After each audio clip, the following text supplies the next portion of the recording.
स्वामी जी, अगर आप कह रहे हैं कि शास्त्र के हिसाब से चलना चाहिए, तो दूसरे धर्मों के भी तो शास्त्र हैं, वो अपने हिसाब से चलेंगे। हाँ तो चले ना, कहाँ मना कर रहे हैं हम? कहाँ मना कर रहे हैं? बिल्कुल हम यही चाहते हैं कि वो भी अपने शास्त्र के अनुसार चलें।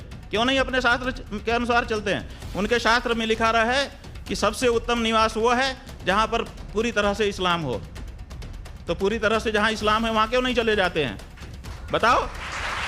नागरिक हर धर्म, आप तो हिंदू धर्म के हर नागरिक नहीं, बहुमत। देखिए, आप हर नागरिक, हमारी बात मत करिए जी। जो बहुमत का फैसला होता है आप वाले सिस्टम में वही माना जाता है। लेकिन कॉन्स्टिट्यूशन क्या है?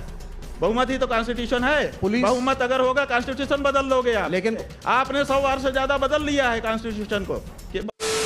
दोस्तों नमस्कार, स्वागत है आप सभी लोगों का हमारे YouTube चैनल पे। दोस्तों आज की वीडियो बहुत ही मजेदार होने वाली है, क्योंकि आज के वीडियो में हम सभी देखने वाले हैं आचार्य शंकराचार्य को, और दूसरी तरफ हम देखने वाले हैं लेफ्टिस्ट के कई नेता, जिनमें से हमें विवेक श्रीवास्तव भी इस डिबेट में देखने को मिलते हैं। दोस्तों आज विवेक श्रीवास्तव और लेफ्टिस्ट के नेता साथ मिलकर आचार्य शंकराचार्य से हिंदू धर्म पे कई सारे ऐसे सवाल पूछने लगते हैं, जिसके बाद शंकराचार्य को काफी तेजी से गुस्सा आने लगता है। और जब शंकराचार्य अपना मुंह खोलते हैं और उन सारे प्रश्नों का जवाब देते हैं, तो इन सारे लेफ्टिस्ट नेताओं का बोलती बंद हो जाता है। तो आप सभी लोग इस वीडियो को पूरा से लेके आखिरी तक पूरा देखिएगा, तभी आप लोग को पूरा वीडियो समझ में आएगा, क्योंकि आप सभी लोगों को जवाब सुन के बहुत ज्यादा मजा आने वाला है। तो आप लोग एकदम आखिरी तक पूरा वीडियो देखिएगा।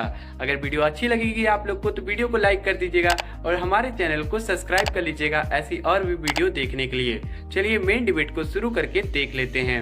चलिए शुरू करते हैं। तो स्वामी जी, क्या शास्त्रों में और संविधान में विरोधाभास है, मतैक्य नहीं है, और इसलिए तो ये विरोधाभास तो फिर हमेशा रहेगा? क्या विरोधाभास है? आप कह रहे हैं कि जो संविधान की गद्दी में बैठा हुआ है, हाँ, वो शास्त्र के हिसाब से होने वाली गद्दी में नहीं हो सकता, और जो शास्त्र वाली गद्दी में बैठा हुआ है वो संविधान वाली गद्दी में नहीं हो सकता। ठीक है। मतलब क्या इनमें विरोधाभास है क्या, शास्त्र में और संविधान में? हाँ, बिल्कुल विरोधाभास है। धर्म शास्त्र की अपनी मर्यादा है, उसके काम करने का अलग तरीका है।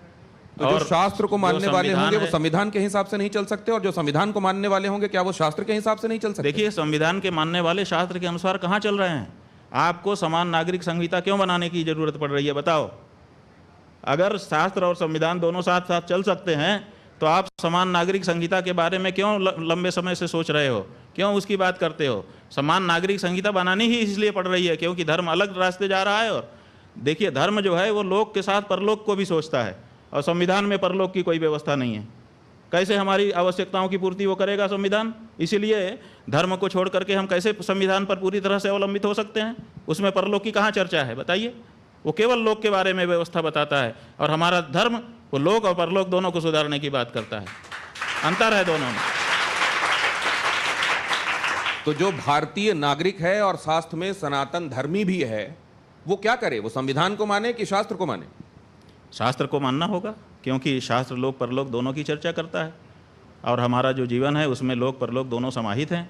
इसलिए जहाँ तक हमको संविधान चोट नहीं पहुँचाएगा वहाँ तक हम उसको मान लेंगे, लेकिन जहाँ चोट पहुँचाता होगा वहाँ तो हमको धर्म को ही, धर्मशास्त्र को ही चुनना होगा। ऐसा ही कोई व्यक्ति स्वामी जी रहा होगा जिसने अभी एक ब्राह्मण लड़के की, जिन लोगों ने हत्या कर दी है मानते हुए कि वो गौरक्षक है, गौ विरोधी है, और वो गौ मांस ले जा रहा था साथ में, उसने कह दिया कि मुझसे भूल हो गई, जा करके सरेंडर कर दिया।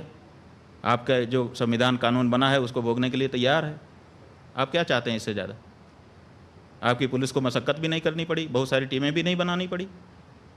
वो तो स्वयं सामने आ गया, आकर के उसने समर्पण कर दिया कि मुझसे भूल हो गई, गलती हो गई, और मैं तैयार हूँ, जो आपका कानून है उसके अनुसार मुकदमा चलाइए, सजा दीजिए। तो गौ रक्षा के लिए जो लोग कानून हाथ में लेते हैं वो आपके हिसाब से ठीक करते हैं? भाई, गौ रक्षा के लिए कानून हाथ में लेने के लिए हमको आदेश है। हमारे शास्त्र कहते हैं कि गौ हत्यारे को गोली मार दो, है आदेश। हमने अपने मन पे पत्थर रखा है और भारत की सरकार से अपेक्षा की है कि ये हमारे हृदय पर जो चोट है उसको दूर करेंगे।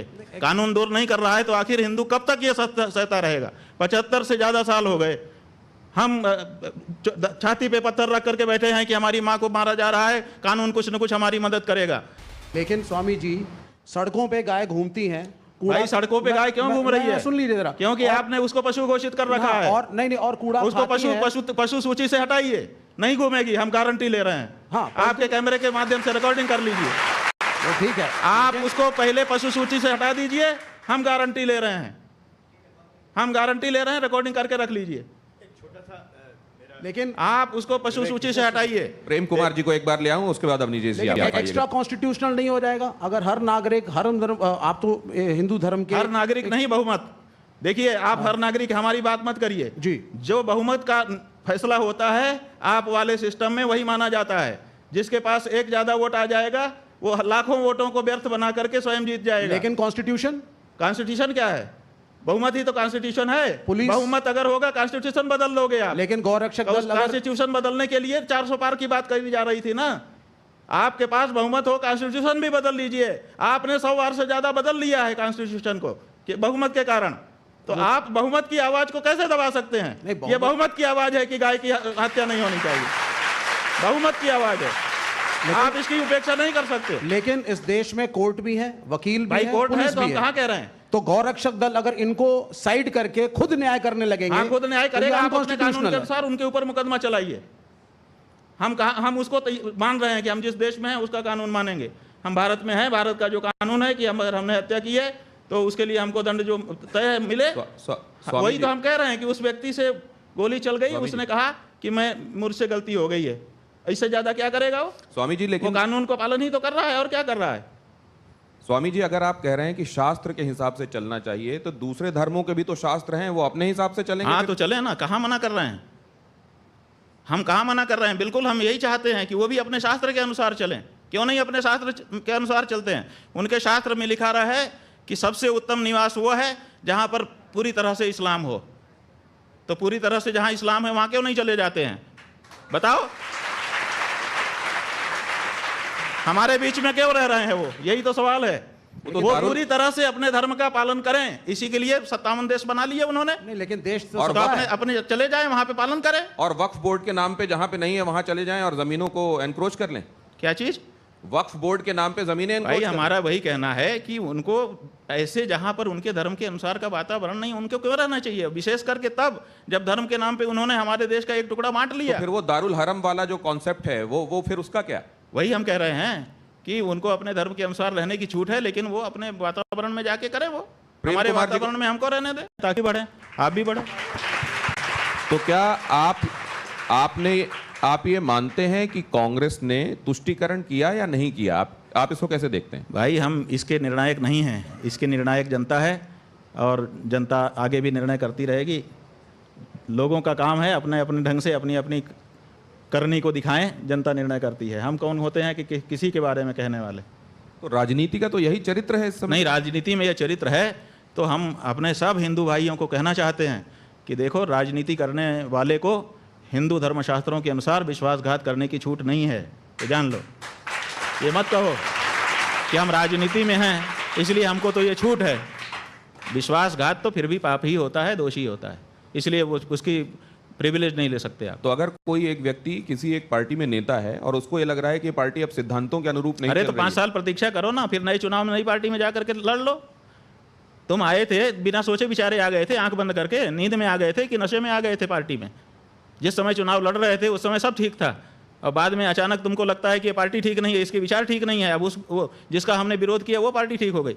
अगर वो भी ठीक हो गई, तुम्हारे मन में कोई बात आ गई, अंदर जाने पर तुमने देख लिया, मान लो, तो कम से कम जब जिसके साथ आए हो अगले स्टेशन तक तो ट्रेन में ही रहोगे कि बीच में कूद जाओगे? मैं एक बात बहुत स्पष्ट कहना चाहता हूं कि बड़े इंटरव्यूज मैंने लिए हैं और उसमें बड़े चुभने वाले सवाल भी पूछे हैं, ऐसा भी पूछा है जो लोगों को असहज कर देता है, लेकिन जितनी स्पष्ट तरीके से, जितने एक्सप्लिसिट तरीके से बातों को स्वामी जी रखते हैं, बिना लाग लपेट के रखते हैं, बगैर घुमाए फिराए रखते हैं, ये मैंने बहुत कम देखा है और इसके लिए साधुवाद स्वामी जी। अब ये आपके पास दो, ये जिसमें एक में यस लिखा हुआ है और एक में नो लिखा हुआ है। वैसे तो ये टेबल टेनिस हाँ, ना लिखते तो अच्छा होता, हम अंग्रेजी में जवाब हम देंगे। शंकराचार्य जी, मुझे मालूम है कि आपको यस या नो के बारे में बहुत अच्छे से चीजें पता हैं और इन सवालों के संदर्भ में तो बहुत ही अच्छे से पता है। वैसे तो मेरा काला तो जो ये है, अनुरोध, ये काला जो है ये ना होगा और लाल जो है हाँ होगा।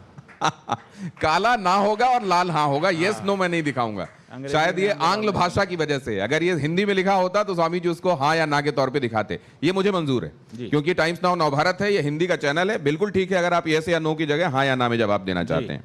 तो ये रैपिड फायर है, और वैसे तो मैं अपने मेहमानों से अनुरोध करता हूं कि उनको हाँ या ना में से कोई एक जवाब देना होता है, लेकिन मैं धर्माचार्य से इस समय बात कर रहा हूं, तो उनके पास ये सुविधा है कि अगर वो समझते हैं कि ये दोनों नहीं तो दोनों मिला देंगे। मिला देंगे। तो मेरा अब ये राउंड शुरू होता है, इसको रैपिड फायर। आप लोगों को मजा आ रहा है ना इस इंटरव्यू में? ये है रैपिड फायर राउंड। इसमें जल्दी जल्दी सवाल पूछे जाते हैं और जल्दी जल्दी उसका उत्तर इसे यस या नो में आता है। पहला तो ये है सोचने का मौका ना हो। ताकि सोचने का मौका सही ना। अंदर जो है वही निकले, ये मतलब। तो पहला सवाल इसमें यह है कि अयोध्या में राम मंदिर बना है, यह सही है या गलत है? अयोध्या में राम मंदिर बना है, यह सही है। मोदी सरकार में हिंदू गर्व से भरा हुआ है, यस या नो?